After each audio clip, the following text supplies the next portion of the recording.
Hello hello dear students. आज हम मृदुकरण की विधियों के बारे में पढ़ेंगे। हार्ड वाटर को हम किस तरह से सॉफ्ट वाटर में कन्वर्ट करते हैं। प्रीवियस लेक्चर में हमने जो वाटर है उसकी विभिन्न जो यूनिट्स है या उसके जो विभिन्न जो हार्डनेस रिमूव करने के जो तरीके हैं या यूनिट्स हैं उनके बारे में डिस्कस किया है। अब हम इनमें सॉफ्टनर मेथड्स के बारे में बात करेंगे। जल में विभिन्न प्रकार के जो लवण घुल जाते हैं तो आप जानते हैं कि उसमें कठोरता उत्पन्न हो जाती है, और ये हमने बताया था कि 6 प्रकार के लवण जब जल में घुल जाते हैं, calcium magnesium bicarbonate, calcium magnesium के क्लोराइड, कैल्शियम मैग्नीशियम के सल्फेट। ठीक है, तो इस प्रकार कठोरता को दूर करने के लिए हम जो टेक्निक्स अपनाते हैं उन टेक्निक्स को ही मृदुकरण विधियों के नाम से जानते हैं। ये जो मृदुकरण विधियां होती है सामान्यतः हम यहाँ पर आपके सिलेबस में 2 विधियां हैं। एक तो होता है लाइम सोडा प्रोसेस और दूसरा है zeolite process. Lime soda process और जियोलाइट प्रोसेस 2 विधियां हैं। हम पहले बात करेंगे लाइम सोडा प्रोसेस के बारे में। इस विधि में हम क्या करते हैं, कठोरता को दूर करने के लिए केवल लाइम का यूज करते हैं। लाइम यानी बुझा हुआ चूना, कैल्शियम हाइड्रोक्साइड CaOH का होल ट्वाइस। तो इस विधि में हम चूना और सोडा को यहाँ पर कैलकुलेटेड अमाउंट मिलाई जाती है, और लवण में सामान्यतः जो ये जो लवण होते हैं जल में मिले विभिन्न प्रकार के कैल्शियम और मैग्नीशियम के जो क्लोराइड, बाइकार्बोनेट्स एंड सल्फेट्स को कैल्शियम कार्बोनेट अथवा मैग्नीशियम हाइड्रोक्साइड में अवक्षेपित करके उनको नीचे बिठा देते हैं और उनको हम फिल्टर करके रिमूव कर सकते हैं। तो इस प्रकार से इस विधि के द्वारा हम हार्डनेस को रिमूव कर सकते हैं। तो अब बात यह है कि इसमें जो चूना है उसका क्या यूज होता है, चूना किस तरह से इसमें अपना काम करता है। देखिए, जब हम चूने को पानी के अंदर मिलाते हैं, अर्थात जो हार्ड वाटर है उसके अंदर हमने चूना, ये चूना है कैल्शियम हाइड्रोक्साइड, ठीक है। अब इसके साथ में जो पानी है, पानी में चूंकि ये सब लवण होंगे, ठीक है। तो चूना किस किस लवण के साथ में रिएक्शन करेगा, अर्थात किस किस लवण को रिमूव करेगा। देखिए, इसमें कैल्शियम बाइकार्बोनेट चूने के साथ में रिएक्शन करेगा, तो यहाँ पर कैल्शियम कार्बोनेट और वाटर का फॉर्मेशन होता है। जो ये जो कैल्शियम कार्बोनेट बनता है इसका प्रिसिपिटेशन हो जाता है, ये अवक्षेपण हो जाता है, ये जल में अवेलेबल लवण होता है, इसलिए इसको फिल्टर करके दूर कर लेते हैं। अर्थात जो कैल्शियम बाइकार्बोनेट के कारण हार्डनेस जनरेट हो रही थी वो यहाँ से रिमूव हो गई है, वाटर सॉफ्ट हो गया। अगर मान लो उसमें मैग्नीशियम बाइकार्बोनेट भी है तो ये जो मैग्नीशियम बाइकार्बोनेट है वो भी चूने के साथ में रिएक्शन करेगा, और चूने के साथ में रिएक्शन करके मैग्नीशियम हाइड्रोक्साइड में कन्वर्ट हो जाता है, और मैग्नीशियम हाइड्रोक्साइड भी ठीक इसी तरह से इसकी तरह ही अवक्षेपित हो जाता है, ये भी पानी में अघुलनशील होता है।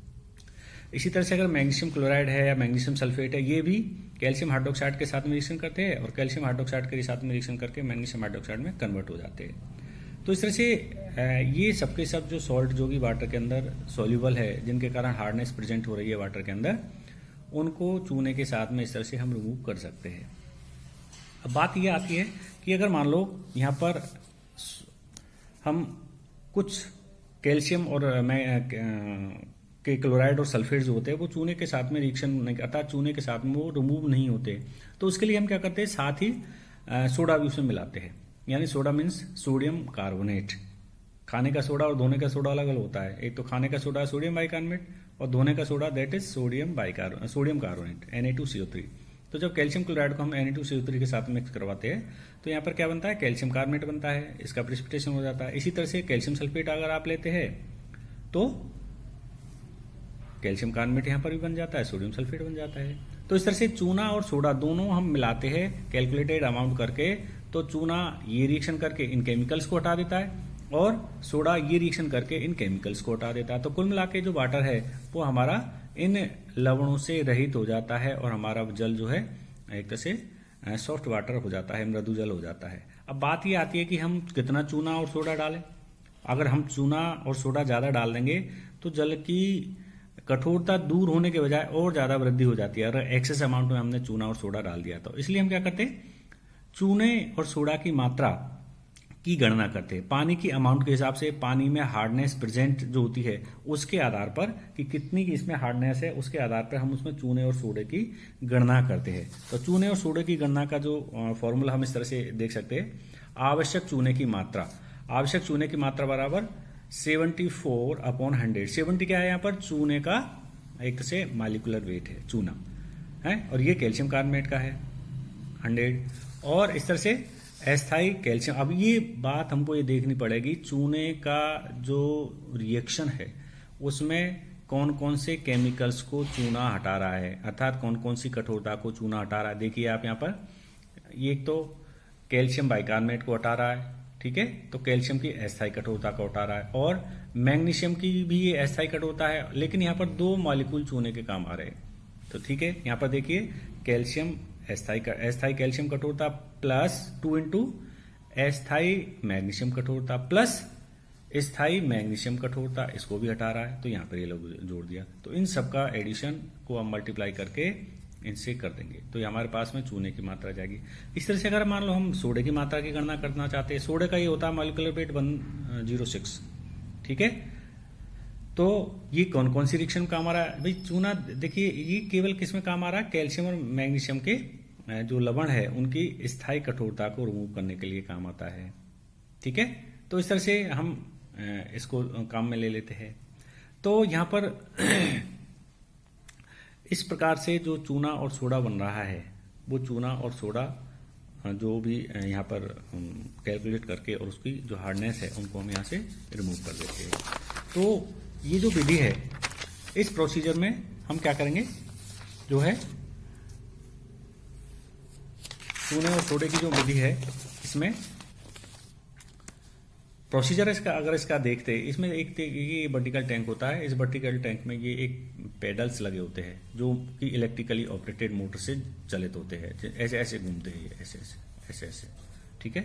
तो रॉ वाटर हम इधर से डालते हैं इसमें, जब इधर से रॉ वाटर डाला जाता है और रॉ वाटर के साथ साथ विभिन्न प्रकार के जो केमिकल्स है, चूना, सोडा और कुछ कोगुलेंट का मतलब होता है कुछ ऐसे निस्यंदक पदार्थ जो कि प्रेसिपिटेशन की रेट को बढ़ा देते हैं, जैसे फिटकरी वगैरह, ये हम इसमें डाल देते हैं, ठीक है।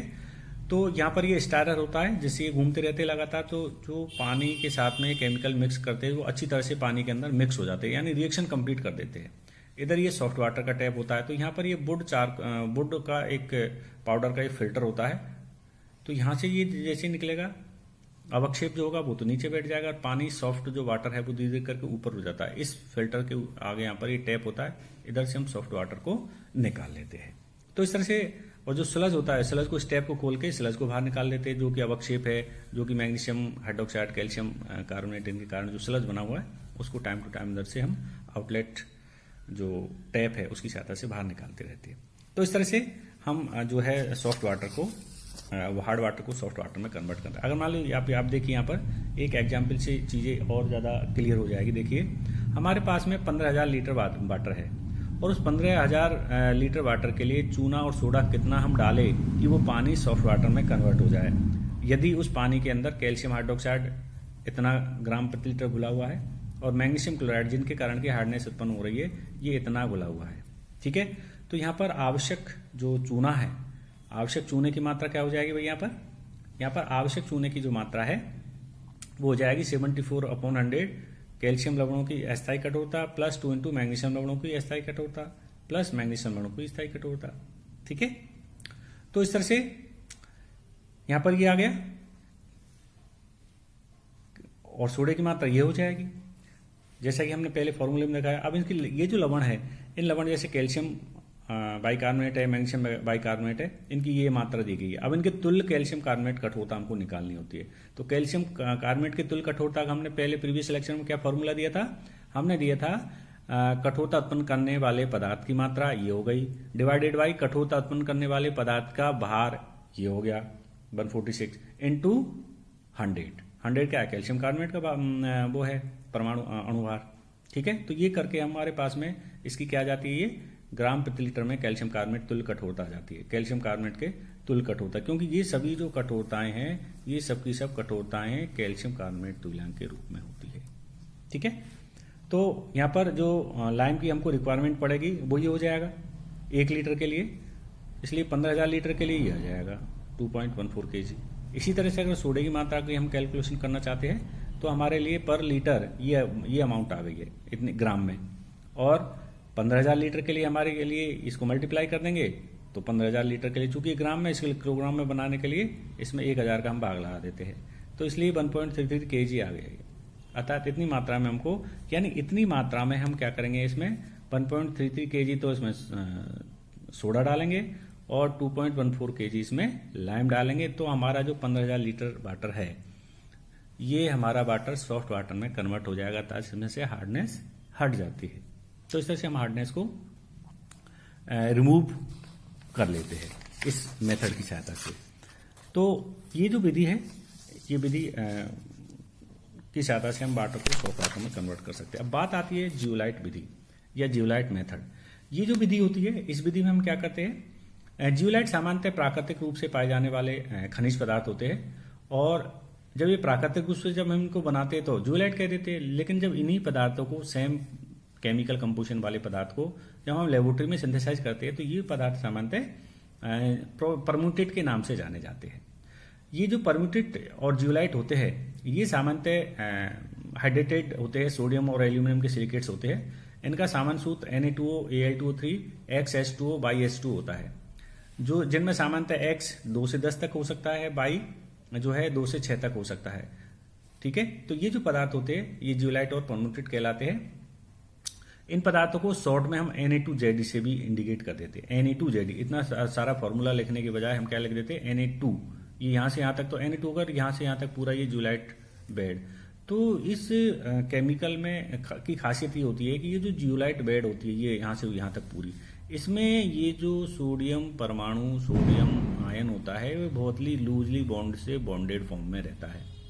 जब इसके कांटेक्ट में कोई कैल्शियम और मैग्नीशियम या उच्च धनावेशित आयन इसके कांटेक्ट में आता है, तो जियोलाइट बेड क्या करती है, इसको रिप्लेस कर देती है और कैल्शियम और मैग्नीशियम जैसे जो उच्च धनावेशित आयन्स होती है उनको कैप्चर कर लेती है।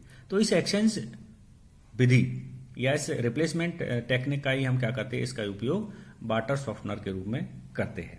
तो इसमें यहाँ पर क्या होता है, कैल्शियम और मैग्नीशियम जो आयन्स होते हैं वो जियोलाइट बेड में फंस जाते हैं और एक तरह से जो वाटर है वो सॉफ्ट वाटर में बदल जाता है। देखिए इस विधि में हम क्या करते हैं, जियोलाइट ये जो विधि है, इसमें यहाँ पर ये क्या होता है कि एक ये पर्टिकुलर स्टील का टैंक होता है, इसमें से इधर से हम रॉ वाटर एक स्प्रे फुहार के रूप में इसके ऊपर जियोलाइट बेड के ऊपर यहाँ पर डालते हैं। ये जियोलाइट बेड होता है। जियोलाइट बेड के ऊपर हम क्या करते हैं, ये जो जियोलाइट बेड होता है, इस जियोलाइट बेड के ऊपर हम फुहार के रूप में डालते हैं, स्प्रे के रूप में। तो यहाँ से क्या होता है कि ये जो रिएक्शन है, यहाँ पर जो रिएक्शन क्या है, यहाँ पर ये रिएक्शन होता है। यहाँ पर ये जो रिएक्शन है, कैल्शियम बाइकार्बोनेट है, वो Na2ZE, ये जियोलाइट है, जियोलाइट का शॉर्ट नाम है ये। इसके साथ में जब रिएक्शन करेगा तो ये क्या बन जाता है, CaZe प्लस सोडियम बाइकार्बोनेट बन जाता है। मैग्नीशियम बाइकार्बोनेट भी MgZe में बदल जाता है। ठीक है, कैल्शियम क्लोराइड CaZe में बदल जाता है, कैल्शियम सल्फेट भी CaZe में, मैग्नीशियम क्लोराइड और मैग्नीशियम सल्फेट भी MgZe में बदल जाते हैं। तो कुल मिला के बात हुई कि जो जियोलाइट बेड है, वो जियोलाइट बेड इस सोडियम आयन को रिप्लेस करके CaZe और MgZe में बदल जाती है, और इस तरह से हमारा पानी हार्डनेस से फ्री हो जाता है। जब इसमें कैल्शियम और मैग्नीशियम के आयन ही नहीं रहेंगे तो ये केमिकल ही नहीं रहेंगे, तो इस तरह से हमारा वाटर सॉफ्ट वाटर हो जाता है। लेकिन होता क्या है कि कुछ समय पश्चात जियोलाइट बेड के अंदर जितना भी कैल्शियम और मैग्नीशियम के आयंस थे या सोडियम के जो आयंस थे, उन सोडियम के आयंस का एक्सचेंज किसने कर दिया, हार्ड वाटर में प्रेजेंट कैल्शियम और मैग्नीशियम का आयन ने कर दिया। तो इस अवस्था में ये जो जियोलाइट बेड होता है ये काम करने योग्य नहीं रह जाता है। तो इस अवस्था में हम क्या करते हैं, जो सॉफ्ट हार्ड वाटर की जो सप्लाई है उसको रोक करके ऊपर इसके इसमें देखिए यहाँ पर एक 10% सॉल्यूशन, ब्राइन सॉल्यूशन या सोडियम क्लोराइड का सॉल्यूशन का एक टैंक होता है, उस टैंक की ये टैप खोल देते हैं, इधर से ये वाटर सप्लाई ऑफ कर देते हैं, और यहाँ से जो वाशिंग आउटलेट वाला टैप है ये खोल देते हैं, ये वाला ऑफ कर देते हैं। तो इधर से ये यहाँ पर सोडियम क्लोराइड जो है यहाँ पर इसके ऊपर सैचुरेटेड करता हुआ आता है। तो यहाँ पर जो कैल्शियम और मैग्नीशियम के आयंस होते हैं वो यहाँ से रिप्लेस हो जाते हैं, क्योंकि अब सोडियम आयन सैचुरेटेड हो गया है यहाँ पर।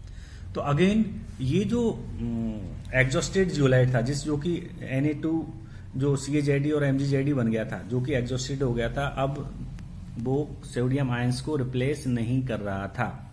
तो इस अवस्था में इसको हम क्या करते हैं, एग्जॉस्टेड जियोलाइट कह देते हैं, और इस एग्जॉस्टेड जियोलाइट को हम क्या करते हैं, रिक्लेम्ड करते हैं, इसको रीजनरेट करते हैं। तो रीजनरेट करने के लिए हमने अभी बताया था कि इसको सोडियम क्लोराइड सॉल्यूशन से सैचुरेटेड किया जाता है रीजनरेशन करने के लिए।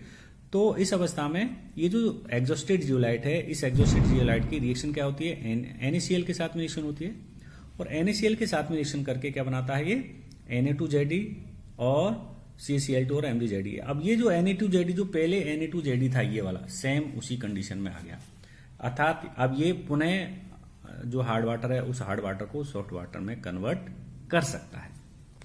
ठीक है, तो इस तरह से इस मेथड की सहायता से हम वाटर को सॉफ्ट वाटर में कन्वर्ट कर लेते हैं। तो ये भी, इसमें भी एक ये जो विधि है, इस विधि में क्या होता है, इस विधि में जो जियोलाइट होता है वो स्टील से बना हुआ एक टैंक होता है, और ये जो टैंक होता है इसमें इस जियोलाइट का जो टैंक होता है इसके अंदर ये अभी हमने बताया ही था आपको। तो इस तरह से इस विधि की सहायता से हम सॉफ्ट वाटर को में उसको प्राप्त कर लिया जाता है। जियोलाइट सॉफ्टनर जो होते हैं स्टील के एक बना हुआ टैंक होता है, और इसके अंदर zeolite bed, thick zeolite bed भरा होता है, और जो कि कैल्शियम और मैग्नीशियम आयन को रिप्लेस कर देती है, रिटेन कर लेती है, और इस तरह से कैल्शियम और मैग्नीशियम के जियोलाइट यहाँ पर बन जाता है, और जल जो है हार्ड वाटर जो होता है सॉफ्ट वाटर में कन्वर्ट हो जाता है। जब ये एग्जॉस्टेड, अभी हमने बताया था, जब एग्जॉस्टेड हो जाता है तो उसको रिक्लेम कर लिया जाता है 10% सॉल्यूशन ऑफ सोडियम क्लोराइड। अब इसके एडवांटेज है कि ये विधि जो है उस पहली वाली जो विधि थी जिसे हम कह रहे थे लाइम सोडा प्रोसेस, उसी विधि की तुलना में थोड़ी सही विधि है, क्योंकि इससे हम 10 से 15 ppm तक का हार्ड वाटर ऑब्टेन कर सकते हैं। इस विधि में किसी प्रकार का स्लज नहीं बनता है, इसलिए स्लज को रिमूव करने की हमारा जो एक अपने आप में एक प्रॉब्लम होती है वो रिमूव हो जाती है यहाँ से। ये जो विधि होती है इसमें किसी अन्य केमिकल्स की रिक्वायरमेंट भी नहीं पड़ती, तो ये जो विधि है ये विधि ज़्यादा आसान होती है। Thank you.